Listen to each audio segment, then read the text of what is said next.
Marc and Paulette here, the two travelers in Mexico, and today we have the pleasure of interviewing Brighton and his lovely wife, Kat, from almost retired in Mexico. So, Brighton, you spent half time in La Paz, and then half time you're in Portland. Yes.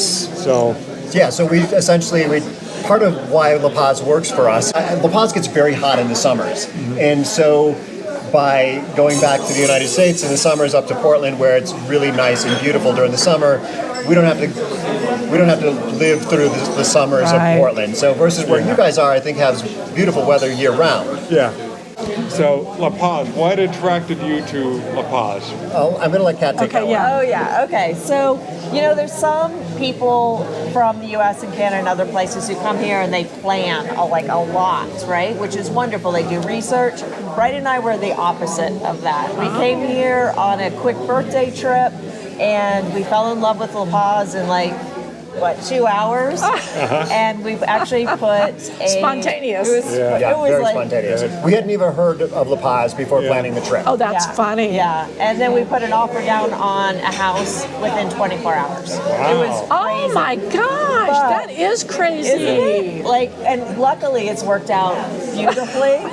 But we're not recommending it. But there actually are a number of people who have similar stories. But what we love La Paz is that it's so connected to the Gulf of California, and the Malecon, which is the walking trail right along the water, is about 2 miles long, and there's a ton of businesses, restaurants, bars, just everything along it, and it is the heart of the city.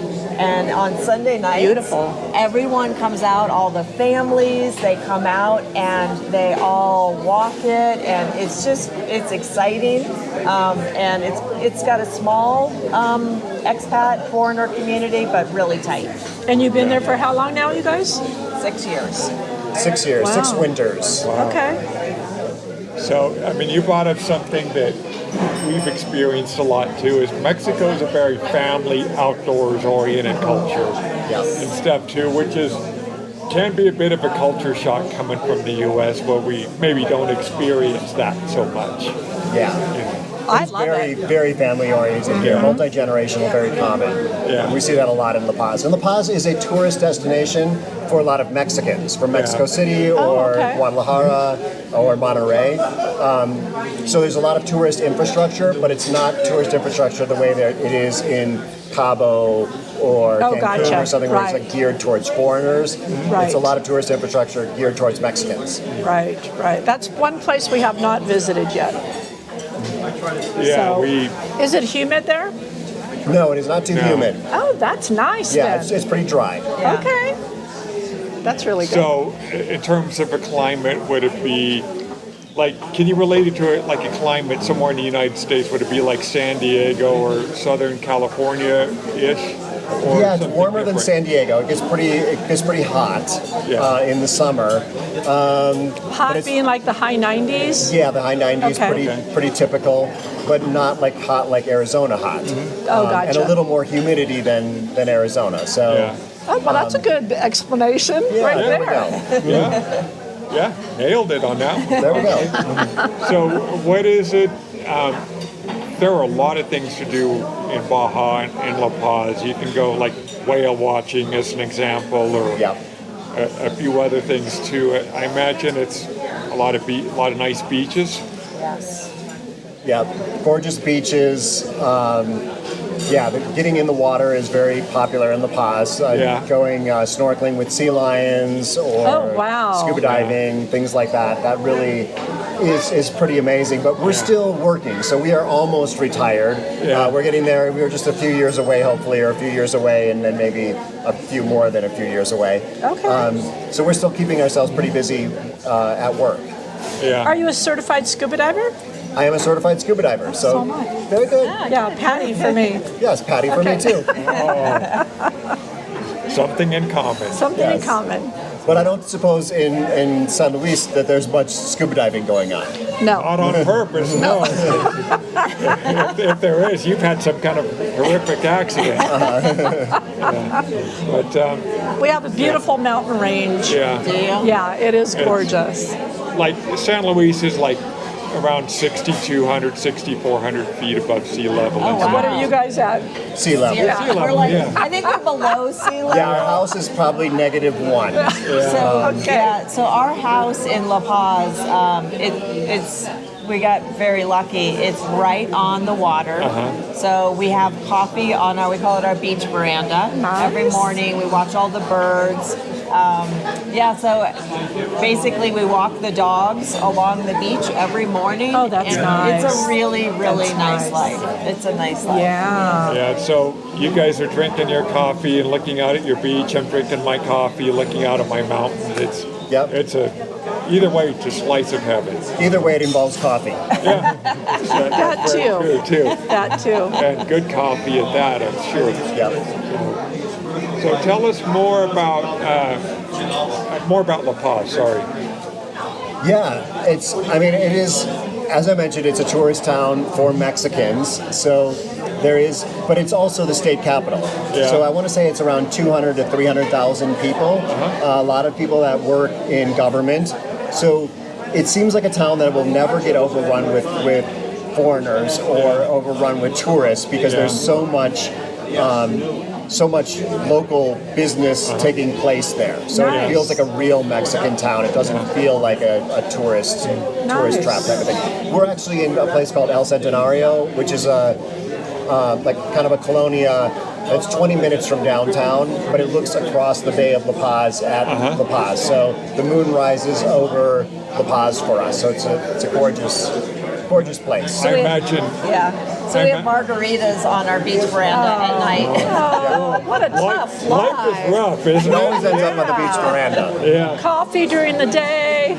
Yeah. So I would imagine you guys get some pretty spectacular sunsets as well. Yeah. We do from downtown La Paz. There's amazing sunsets. Unfortunately, we get amazing sunrises on our side of the bay because we're looking to the east, I guess. And are you early risers to see that? Yes, we usually see the sunrise. Okay. So, Okay. and they're Nice. just as beautiful as the sunsets from downtown.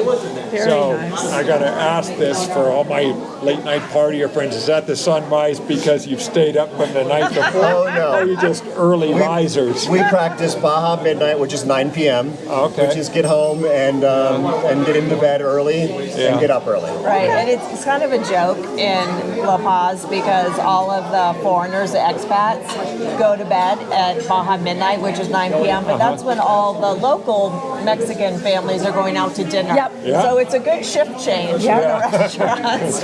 Yeah. That's a good way to describe it, Yeah. a good shift change. 'Cause that happens in San Luis too. It's, Mexicans are heading out to dinner at 9.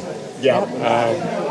Or parties or whatever, or quinceañeras that go on for seemingly Many several hours. days. Oh yeah, yeah. We So- hear those where we are, and you can only go to the beach so often, right? Yeah. So beyond going to the beach, we have lots of pickleball. They're pickleball all over the place, Okay. and it's fun. I was actually a little skeptical when I first started, but it's so much fun. It's so social. And then there are a lot of different nonprofits you can get involved in. I'm on the board of a local dog rescue and dog sterilization. Oh, nice. And then we started a garden club and we started a coffee club. Wow. So there's a ton of social stuff. And you know how easy it is to make friends when you're an expat in another country. So it's a lot of community, a lot of fun. I have a question. How many expats would you say live in your area? I'm guessing it's in the tens of thousands, Oh like my 10,000, gosh. 20,000 maybe, out of a city of 300,000. So. That, not so much in SLP. Oh yeah, Yeah, you're no. in a tiny community. Well, It's a city of 1 million people, just not Is a it lot really? of it really is. Yeah. Yeah.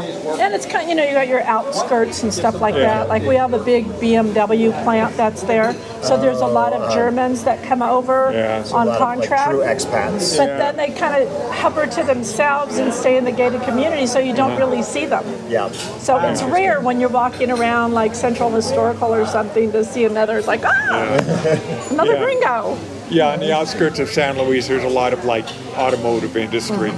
You know, she mentioned BMW, but there's GMC and several other plants. There's a French bus manufacturer that's out there, and so it's because it's on a major thoroughfare, basically, from there to Monterrey, Mexico, or to the United States. So it works out well for shipping for them too. So it sounds like to me like La Paz would be a good area for people to make that transition, you know what I mean? Like a soft landing? What do you think? I don't know. I mean, like, we're in Ajijic right now. This is a very soft landing. Yeah. La Paz is an okay soft landing. It's not like the locals, some of them speak English. Okay. But not all of them. It's not like in Cabo or something. Where San Miguel. Or San Miguel, where almost everyone speaks English. Like in Cabo, people are spending dollars instead of pesos. Then they get to La Paz and they're kind of a little bit culture shocked because it becomes the real Mexico. Right. So it's kind of a medium on the scale of soft landing.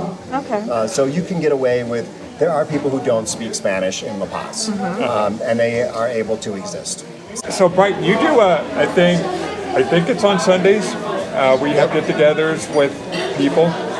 Yeah. So every Sunday when I'm in La Paz, I have a Sunday get-together. Usually it's a happy hour, usually like 6 p.m. downtown.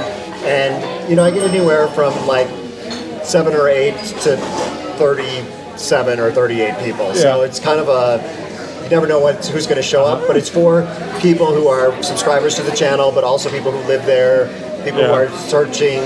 It's a good mix of people who are already living in La Paz and people who are checking out La Paz, just kind of like an exploratory trip. Yeah. Do you get, on your channel, do you get a lot of people asking about lifestyle in La Paz and what it's like? Yeah, and I try to do, my channel, I try to have videos from all over Mexico. So I do little trips like this one. I'm doing a whole bunch of videos between here and Puerto Vallarta. You're doing 20 videos. 20 videos, yes. Just a few.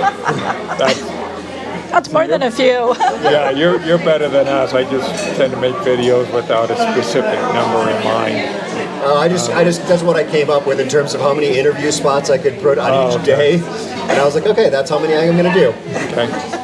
So, about life in La Paz, do you have anything you'd like to add that we haven't covered? Or? Well, if you're into fishing, fishing is huge in La Paz. We have friends with boats, which is fun. And some people like to golf, so there's a couple golf courses there. We don't golf, but a lot of people like to golf there. But it's relaxing. It's super chill. We love it. It's just straight. I always say it does not suck. It's just it's a good life.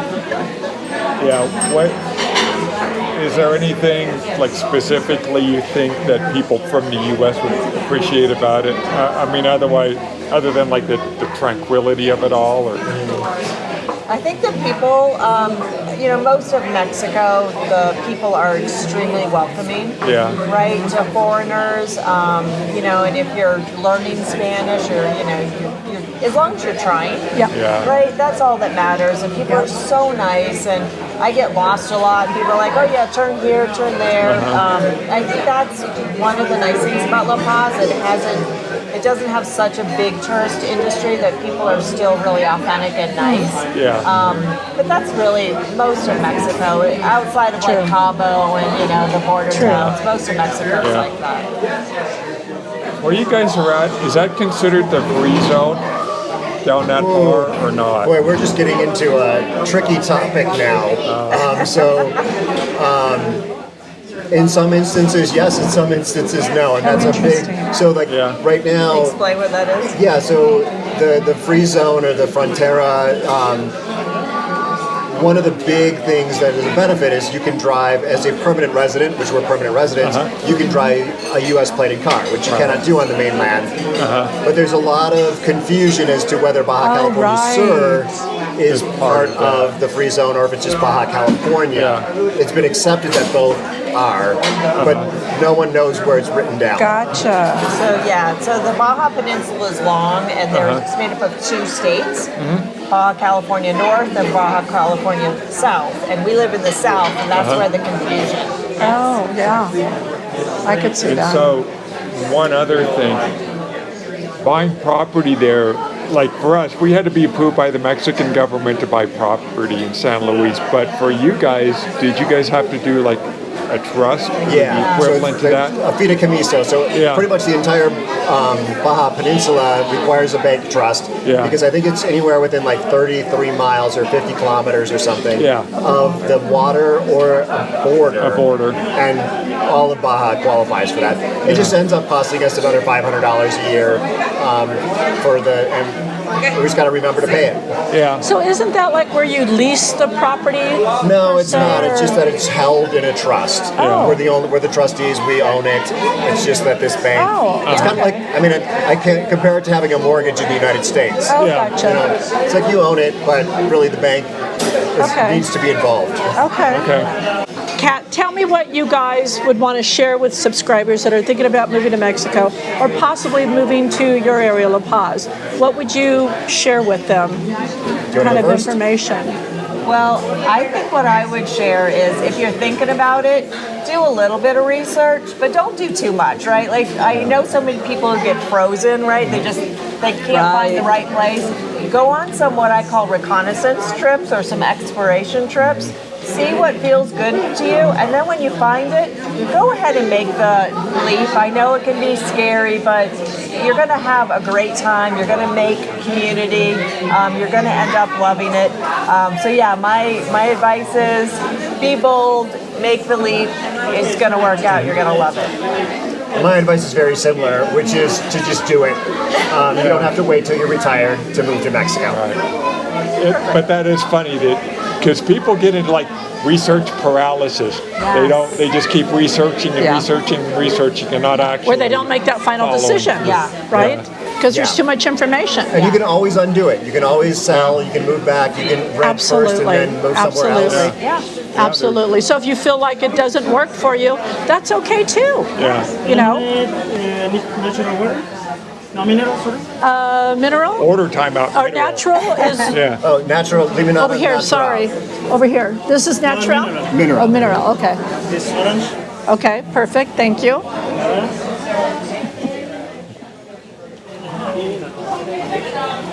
Gracias. So do you want... Yes. Marc and Paulette. Yes. Jorge, I'll be a subscriber of you for finally. Nice to meet you. I know I can. Nice to meet you. Hi, nice to meet you. Are you going for the year? Yep. Oh, finally. Finally, the find that's rock stars. Great. You're so sweet. Are you having a good time? Yeah, we are. Actually, we're... You live in San Luis? Yep. You still live in Baja? Yes. La Paz. We'll talk to you in a little bit. All right. No worries. See, now that would be funny. Yes, exactly. If we did like maybe an outtakes part at the end of the video. Oh, that would be fun. Yeah. Video on both sides showing what's going on. Okay, so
So were you pretty much done? Yeah, I was done. Okay. Yeah. All right. So do you want to wrap it up and whatever you're going to finalize to say so he can get going on his? I'd say we wrap it up. We'll do.